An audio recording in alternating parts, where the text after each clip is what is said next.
Assalamualaikum warahmatullahi wabarakatuh. Baiklah teman-teman, kami dari kelompok 1 akan menampilkan video presentasi dengan mata kuliah Akuntansi Manajemen dengan materi Konsep Dasar Akuntansi Manajemen dan dengan dosen pengampu Ibu Sri Madonna Saleh SE MSI. Kelompok kami beranggotakan 3 orang yaitu Laila Sasmita, Halhayati Nufus, dan Hafiza Winursi. Baiklah, materi pertama langsung saja disampaikan oleh Hafiza Winursi.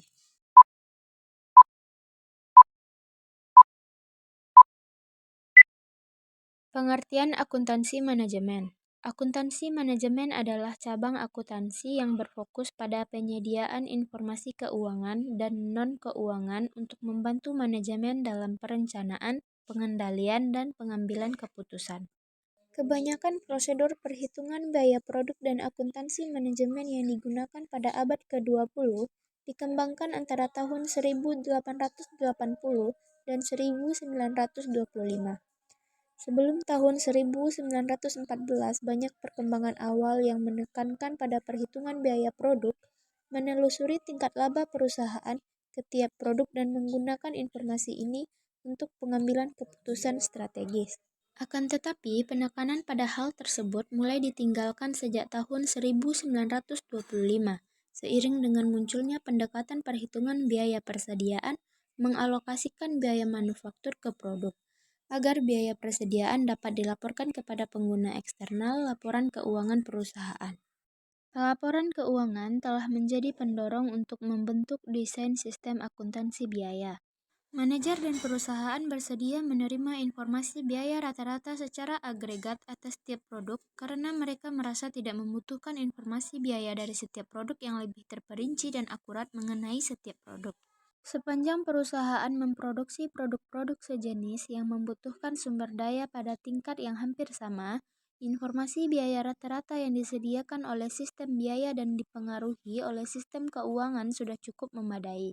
Walaupun keanekaragaman jenis produk pada beberapa perusahaan meningkat, kebutuhan informasi biaya yang lebih akurat tidak akan sebanding dengan tingginya biaya yang dibutuhkan untuk menyediakan informasi tersebut. Pada banyak perusahaan, biaya yang dikeluarkan untuk menyusun sistem biaya yang terperinci lebih besar dibandingkan manfaatnya. Beberapa usaha untuk meningkatkan kegunaan manajerial dari sistem biaya konvensional dilakukan pada tahun 1950-an dan 1960-an. Para pengguna mendiskusikan kelemahan informasi yang disediakan oleh sistem yang didesain untuk menyusun laporan keuangan.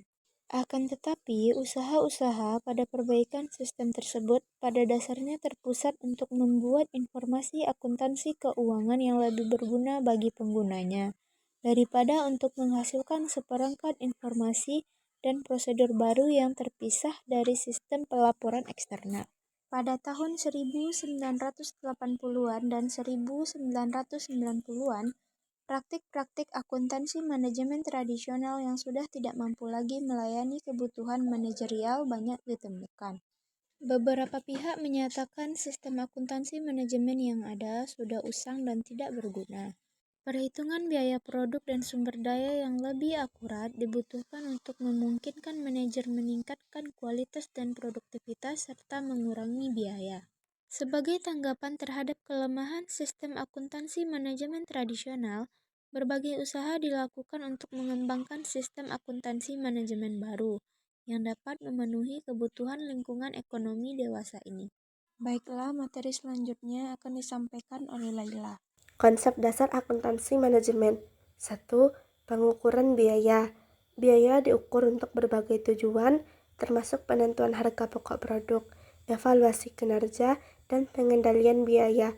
Biaya dapat dibedakan menjadi biaya tetap, variabel, dan semi-variabel. 2. Anggaran. Anggaran adalah rencana keuangan yang merinci pengeluaran dan pendapatan yang diharapkan selama periode tertentu. Anggaran membantu manajemen dalam merencanakan dan mengendalikan aktivitas bisnis. 3. Analisis varians. Ini adalah proses membandingkan hasil aktual dengan anggaran untuk mengevaluasi kinerja. Varians yang signifikan dapat menunjukkan area yang perlu diperbaiki atau diinvestigasi lebih lanjut. 4. Pengambilan keputusan. Informasi akuntansi manajemen digunakan untuk mendukung keputusan strategis, seperti membuat investasi baru, memutuskan apakah akan melanjutkan atau menghentikan produk, dan merencanakan ekspansi. 5. Laporan manajemen. Laporan ini disusun untuk memberikan informasi yang relevan kepada manajemen. Laporan dapat mencakup analisis biaya, laporan kinerja, dan laporan laba rugi yang disesuaikan. 6. Cost volume profit. Analisis ini membantu manajemen memahami hubungan antara biaya, volume penjualan, dan keuntungan. Ini penting untuk menentukan titik impas dan merencanakan keuntungan. 7.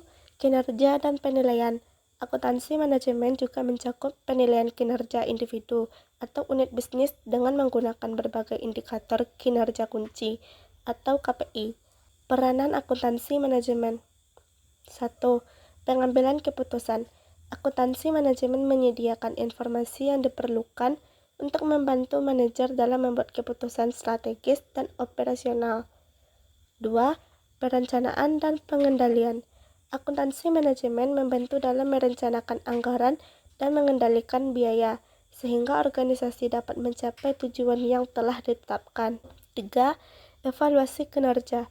Dengan menggunakan berbagai laporan dan analisis, akuntansi manajemen memungkinkan manajer untuk mengevaluasi kinerja departemen atau unit bisnis. 4. Analisis biaya. Akuntansi manajemen menganalisis biaya produk dan layanan untuk menentukan harga jual yang kompetitif dan menjaga profitabilitas. 5. Pengelolaan sumber daya. Akuntansi manajemen membantu dalam mengelola sumber daya secara efisien, memastikan bahwa sumber daya digunakan secara optimal untuk mencapai tujuan organisasi. Baiklah, materi selanjutnya akan disampaikan oleh Alia. Materi selanjutnya adalah arah akuntansi manajemen. Akuntansi manajemen adalah bidang akuntansi yang berfokus pada menyediakan informasi untuk manajemen dalam pengambilan keputusan. Berikut adalah beberapa arah atau aspek penting dalam akuntansi manajemen. Yang pertama, perencanaan dan penganggaran. Membantu manajemen dalam merencanakan kegiatan dan mempersiapkan anggaran untuk mencapai tujuan organisasi. Yang kedua, pengendalian biaya. Mengawasi dan mengendalikan biaya agar sesuai dengan anggaran dan mengidentifikasi penyimpangan untuk perbaikan. Yang ketiga, analisis kinerja. Menyediakan informasi tentang kinerja departemen atau produk, biasanya melalui laporan kinerja dan analisis variance. Yang keempat, pengambilan keputusan. Menyediakan data dan analisis yang diperlukan untuk keputusan strategis seperti investasi, pengembangan produk, dan penentuan harga. Yang kelima, penilaian investasi. Menggunakan metode seperti analisis biaya manfaat, nilai kini bersih, dan pengembangan investasi untuk mengevaluasi proyek investasi. Yang keenam, akuntansi berbasis aktivitas. Mengalokasikan biaya berdasarkan aktivitas yang dilakukan, memberikan pemahaman yang lebih baik tentang biaya sebenarnya dari produk atau layanan. Yang ketujuh, layanan internal. Menyusun laporan yang relevan untuk manajemen yang mungkin tidak diungkapkan dalam laporan keuangan eksternal. Yang kedelapan, peningkatan proses. Mengidentifikasi area untuk efisiensi dan efektivitas laporan operasional melalui analisis biaya dan manfaat. Yang kesembilan, strategi dan kebijakan. Mendukung pengembangan strategi jangka panjang dan kebijakan organisasi berdasarkan analisis data keuangan dan operasional.